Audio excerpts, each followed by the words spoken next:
Hello po, ako nga po pala si Lloyd, ang primary editor operator dito sa Taytay branch. Last week po, ginamit po ito ng 6 na araw na may total na 133 meters na naran. First po, head clean. Press lang natin yung clean.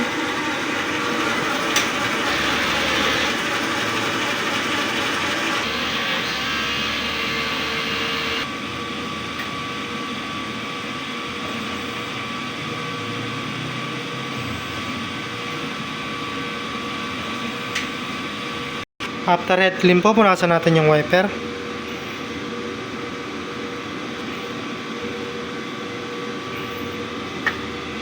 Pagkatapos po, nozzle test. Press lang natin yung test.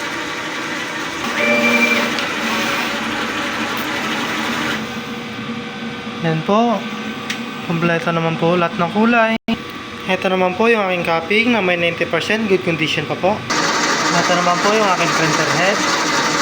Ink tank, nasa tama pa naman po yung level. Waste tank, kakalinis lang po. ABR. Dito naman po nakalagay ang aking mga stocks para sa white tsaka sa CMYK. Dito naman po yung powder tsaka cleaning solution. Dito naman po nakalagay yung mga film. Dito naman po nakalagay yung mga in-use ink. Daily output record, updated naman po. Consumable withdrawal, updated din po. Weekly physical inventory, updated din naman po. Yan lang po, marami pong salamat.